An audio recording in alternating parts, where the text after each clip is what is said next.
It's PRESSCORE, people. I'm David Cruz. All these ICE interactions since the Trump immigration crackdown, what did we expect? We're going to begin today with the killing of Renee Nicole Good in Minneapolis, shot by an ICE agent this week. Let me bring in the panel. Jelani Gibson covers the state for NJ Advanced Media. Fred Snowflack writes for InsiderNJ. And Charles Stile is a columnist with the Bergen Record USA Today Network. Gents, welcome. Happy New Year to you all. I want to start with the video of this shooting and apologize in advance that the volume is up and there's profanity. You guys have seen this. I'll show it to the folks watching now. The voice you'll hear is Homeland Security Secretary Kristi Noem describing the event and the video showing the event. It was an act of domestic terrorism. What happened was our ICE officers were out in enforcement action. They got stuck in the snow because of the adverse weather that is in Minneapolis. They were attempting to push out their vehicle and a woman attacked them and those surrounding them and attempted to run them over and ram them with her vehicle. An officer of ours acted quickly and defensively shot to protect himself and the people around him. And my understanding is that she was hit and is deceased. Charles, something does not compute, obviously, in the description of the events and the evidence of the events. But that aside, or maybe because of that, does this feel like a tipping point? I was just having this conversation with somebody. I'm always hesitant now because I felt that there are other tipping points in the past with the Trump administration, and I'm always been proven wrong that it doesn't happen, that they double down, they keep the news cycle busy, and life moves on. But I do think that their preliminary conclusion, or their instant conclusion, frankly, that this person was a domestic terrorist and that she was trying to run this person over is really tough. It's going to be a tough sell.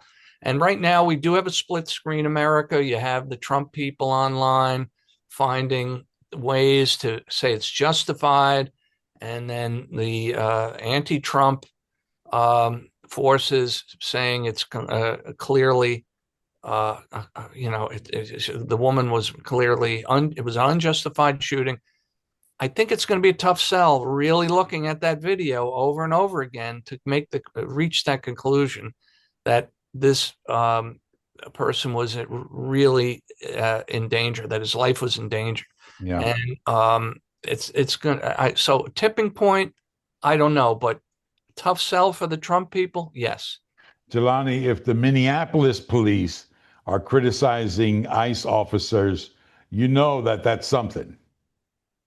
Correct. And what you have also seen here in New Jersey, especially last night as the legislature attempts to pass a trio of bills that would limit, cooperation with federal enforcement. There were multiple legislators last night during the passing of those bills that were criticizing ICE and ICE tactics and everything like that. And so we're moving into a spectrum where you're even seeing not just activist groups, but also politicians, many of whom are usually, very, very supportive of law enforcement. They are directly criticizing a law enforcement agency in very, very strong terms. Including Senator John Bramnick as well, who's a Republican, who last night he said he can understand the reason why some people are upset with said tactics. Yeah. We want to talk about those bills in a minute. Fred, your thoughts on what the impact of this moment can be on the entire conversation about ICE involvement in city streets? I don't know if it's going to be a tipping point. As Charlie mentioned, over the past few years, there seems to be a lot of tipping points, but nothing happens. I think the MAGA cult is what it is. I mean, it's very strong. And there is some chipping away every so often, but as we've seen, the video you played of Kristi Noem of she actually said that the ICE vehicle got stuck in the snow and people were trying to push it out. And obviously she was speaking and thinking that nobody would see the video or she just got lousy information. Either way, it's not a good defense. It's a ridiculous thing to say, but that is the mindset. And we've seen like the next day, J.D. Vance is basically saying the same thing and suggesting that we should pray for the ICE agent. Now, granted, maybe we should not string up the ICE agent. I mean, the investigation has to go on. But again, from the administration, it doesn't seem to be any sympathy at all for the young woman who was killed. She's just a domestic terrorist. And I think there's enough MAGA people who are going to agree with that. And that's why it's not going to be a tipping. Meanwhile, here in Jersey, Jelani, you mentioned the bills in the Senate, a package of bills that's intended to what? Codify the immigrant protection directive. Tell me what the bills are and what action would take it on them this week. Yeah, so as you know, there was a bill a couple of months ago called the Immigrant Trust Act that would limit cooperation with federal immigration enforcement Right. for civil purposes. It would still allow criminal investigations. The majority of these deportations are civil, and in civil court, you also do not have the right to an attorney if you can't afford one. So the nature of ending up in civil court is actually used to make those deportations go quicker. Now, as we all remember, the Sherrill administration issued some they issued some hesitation about supporting the Immigrant Trust Act, and a lot of Right. Democrats in swing districts did as well, saying it was too broad and that it could get the Immigrant Trust Directive challenged in court. And so what the Democrats did was they basically broke the legislation up into three. They codified the Immigrant Trust Directive. That's one bill. Then you have another bill that establishes safe zones like schools, hospitals, and the like. And then you have another bill that also has basically state agencies not sharing immigration information and everything like that. Yeah. And those came out of committee this week? Correct. It came out of committee last night out of Senate Judiciary, and it was a long one. I mean, it was literally from 10 to 7. Yeah. And so that is something that could get a vote on the floor in the, one final session we have? Correct. And what is also of note is that Senate President Scutari did sub in for Senator Sarlo and put in a yes vote. And so I would imagine that if the Senate President is voting yes, then more than likely it's going to make it to the floor for a general vote. Most of the time. The irony, of course, in this is that now the federal authorities are not cooperating with local authorities who want to investigate the shooting. They're not allowing them any crime scene information or anything, which I found to be pretty ironic. All right, back to Jersey stuff here. Murphy's final days, assessing his term, consequential or not so much? Fred? Well, I mean, he was governor for 8 years. So, I mean, it's got to be considered consequential in some respects. And you might notice that. Well, I guess lasting 8 years is consequential. Yeah. Exactly. Yeah. I mean, a lot of governors. Well, it's been a while since the Democrat did that. Okay. Yes. And you notice, I guess, his lobbying group or his campaign organization, Stronger, Fairer, they're basically spending money on, I guess, advertising, telling the public he did a great job. Now, whether or not the public buys it, they probably won't, because people tend to be cynical, especially if someone's been in office for 8 years. How did he do? No, I think he did fine. I mean, then again, as we say, everything is polarized these days. I think people, Democrats and people on the left, would like what he did. I mean, going back in his first term, I mean, he supported like driver's licenses for undocumented individuals. I mean, he supported other considered very progressive, raising the minimum wage now $15, $16, and he did things along those lines that most Democrats would like. So I think he did do well. Charlie, your thoughts? I do think he did. He campaigned initially as a new left of center liberal, out of the Barack Obama mold. And I think for the most part on policy, he did accomplish it. I think Fred mentioned a few of those things. Although a lot of those issues were sort of gift wrapped for him when he took office, Democrats were frustrated during the Christie years. They couldn't get those things across the finish line. And I also think he should be noted, his Clemency Act, that his release of some 300 prisoners languishing, most of them probably unnecessarily in prison, is a historic thing. I think the one thing, though, is that he, even though he was liberal, he was an anti-establishment. And I think as the party moved to the left, he had found himself in the fold of the more centrist establishment conservative wing of the party that he once sought to tangle with. I'm talking about the party chairman now, and particularly the Norcross South Jersey machine. So in a way, he kind of underwent this interesting transformation. But he also caved on some core issues like the Oprah law. Thank you. And the election security or whatever. Correct. Election the Transparency Act. He did. And I think that's a good point to make, is that to me, that's an example of how he, gravitated back to this, to the establishment wing. He was their team player. He was no longer this left-wing guy who was calling for sanctuary cities at the beginning of his term, or calling for a state bank and off the reservation. He was on the reservation with the Scutaris and Norcrosses, the Sarlos, and Coughlin. He was their trusted. He was their guy. Yeah. And you could probably draw a corollary between the arrival of George Helmy as chief of staff. Correct. To the improvement of his relationships with the legislature and so on. So at the heart of it, he's always been a pragmatic CEO, and he made a pragmatic decision, a business decision, that if I'm going to get a second term, I have to establish a rapprochement with my enemies. Yeah, because that's a good business decision, and he made those business decisions. Signing on to Oprah was a good strategic business decision.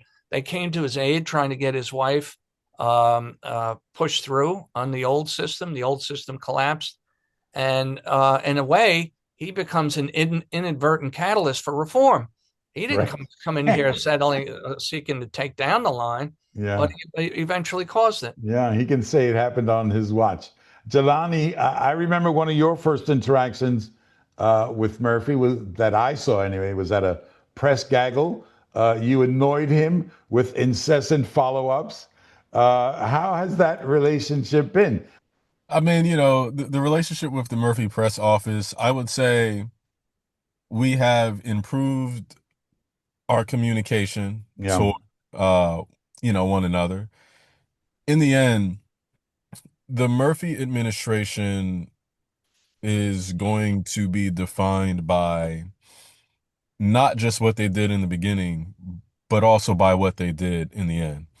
And one of the most consequential things that was said earlier was anti-establishment, right? When you saw people running for governor, you saw a host of people running to be anti-establishment. Now that Mikie Sherrill has won, she's even bought in some of those anti-establishment individuals. Right. And so as the Democratic Party goes forward, they're going to have to find a way to reckon with the anti-establishment wing of that party. And it's not ever clear that Governor Murphy was ever able to do that. All right. Let's move on to CD11. That is Mikie Sherrill's former seat in Congress. Voting has already begun there. We had Analidia Mejia and Brendan Gill on Hold That Thought this week. Lots of big names on the ballot. And lots of big names endorsing people here. Fred, you wrote about Gill this week and his the double-edged sword of being the establishment candidate. Mm-hmm. Yes, I mean, I really think it comes down to Brendan Gill and Tom Malinowski. I think a lot of Democrats don't seem to care. Not, I mean, at least some of them don't seem to care that Malinowski isn't really from the district. He's Right. from CD7, and there's some people from CD7 who think he should be running against Tom Kaine. But it is what it is, and I think Malinowski, he has a lot of support in Morris County. I mean, Morris County is not. I think Essex County is more Democrats, and Morris County is a big part of the district, and Gill has support in Essex, and then you have Passaic County. There's only like 3 or 4 towns in Passaic County in the district, and that's where Tahisha Way is. And I don't know how well she'll do because there's only a few towns in Passaic County. I really think it's between Gill and Malinowski. Jelani, you had or have you had a chance to get to any of the other candidates in this race? A lot of heavy hitters. What are there? 11 candidates still?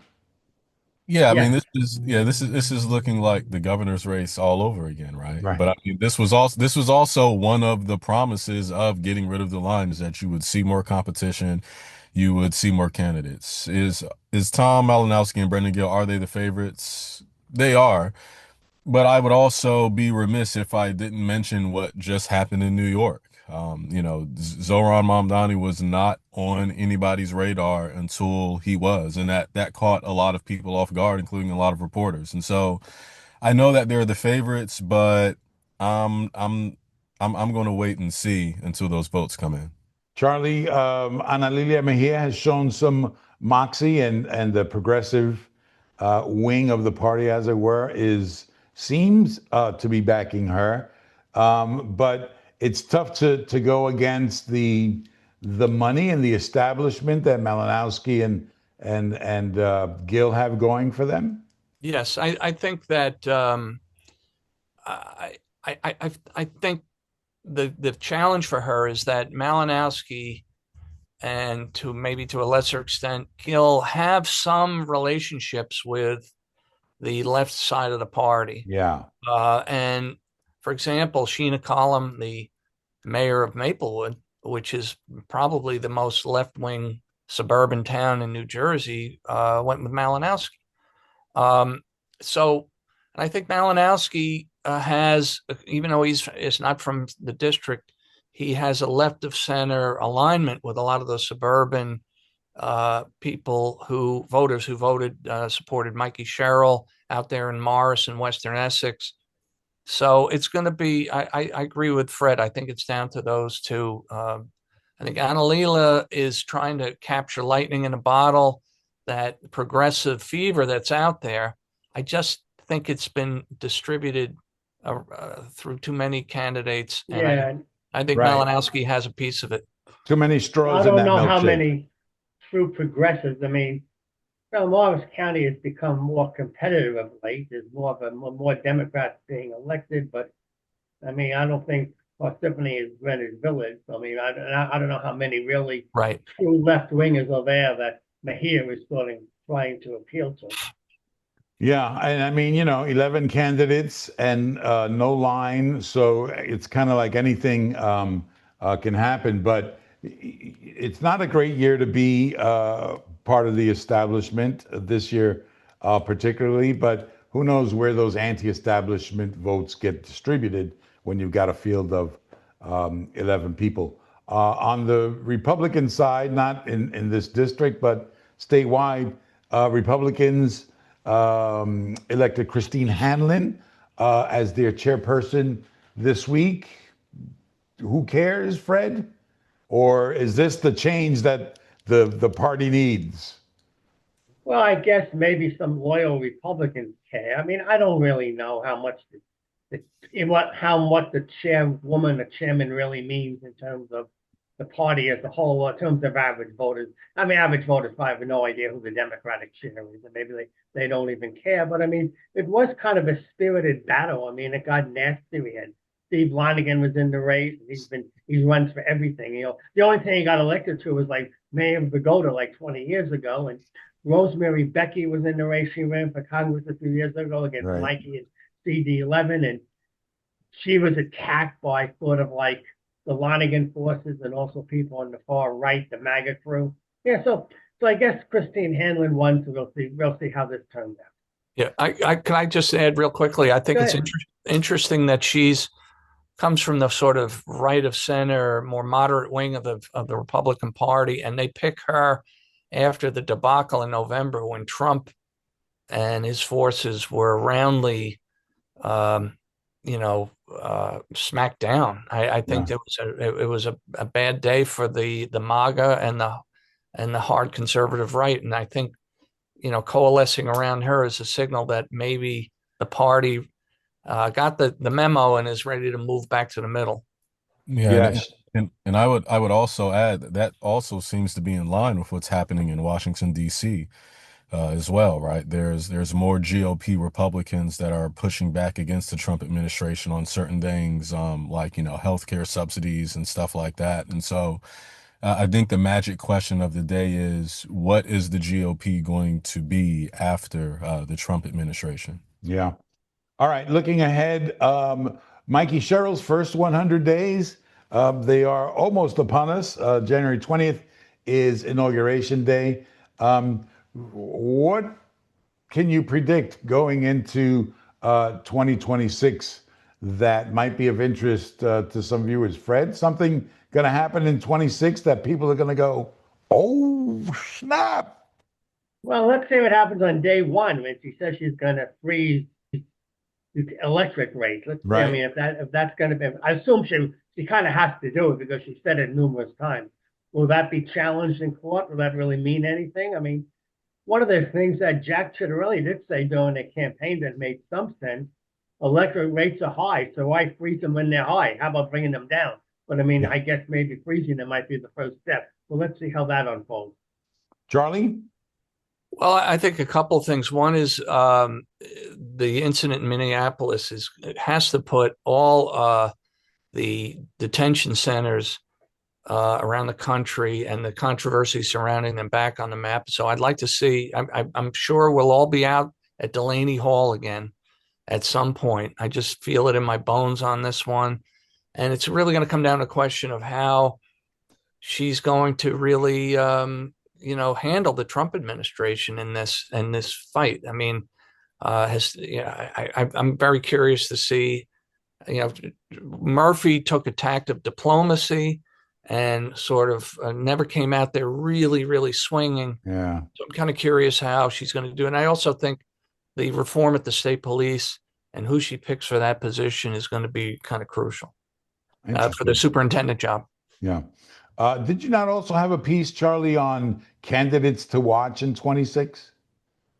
Or was that some other seasoned writer? It was some of the things to watch, some of the people, and broadly speaking, to watch, but not. I didn't get down to every potential election. I'm talking about people that are going to come into Trenton.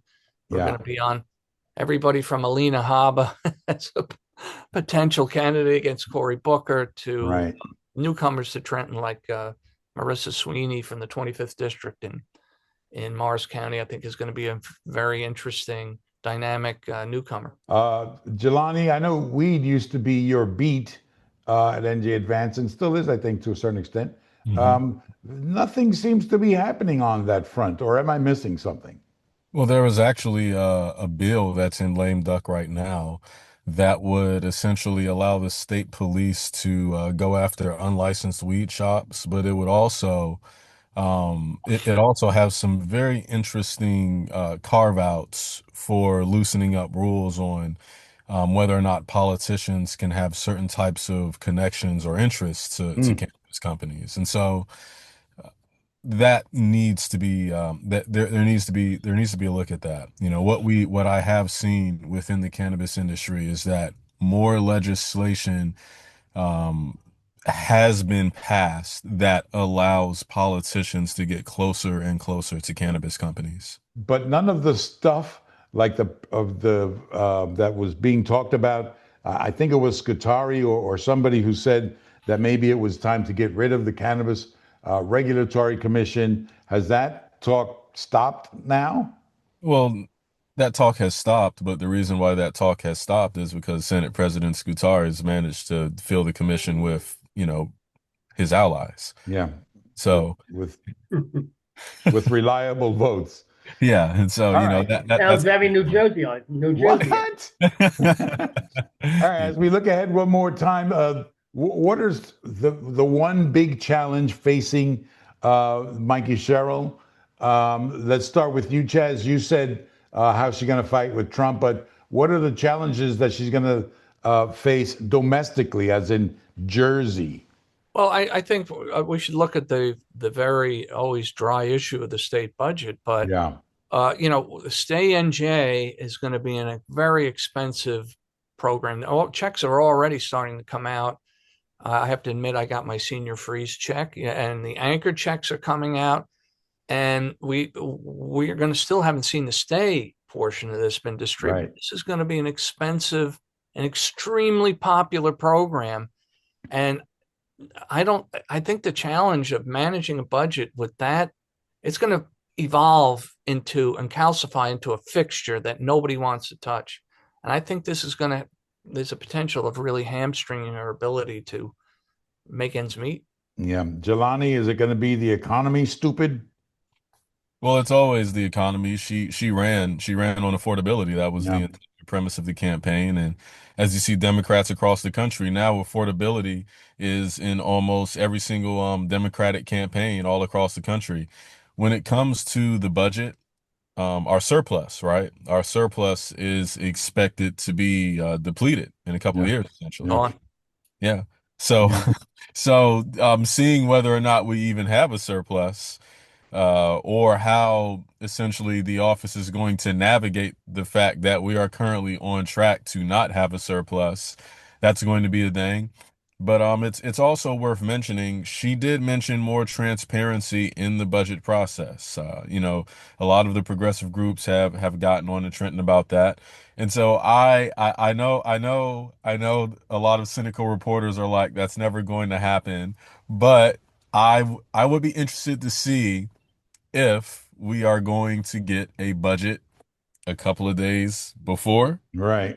maybe a week before, if we're going to see some of those budget transparency promises and how much pork we're going to see and how she handles the questions about that budget transparency and that surplus. Yeah. All right, Fred, I'm running out of time. Biggest surprise facing Sherrill in 2026? No, because I don't know if it's a surprise. I mean, it's just affordability, and you mentioned Yeah. transparency. I mean, all politicians get elected and talk about transparency. Let's see if it really happens. All right. Lastly, Charles, Gannett has named Blake Kaplan as the new executive editor at the Bergen Record. I don't know if you got a chance to talk to him. Good news? I think he comes with a lot of experience from Biloxi, Mississippi. He helped oversee a Pulitzer Prize winning coverage of Hurricane Katrina. A lot of experience, and a newcomer to New Jersey, and we got to turn him into a pizza snob. All right. PRESSCORE is done for the week. If you're not liking and subscribing, you're insulting Charlie Stile, Jelani Gibson, and Fred Snowflack, who I thank for being here this week. Thanks, guys. Always good to see you. I'm David Cruz. Thanks for streaming. We'll see you next week.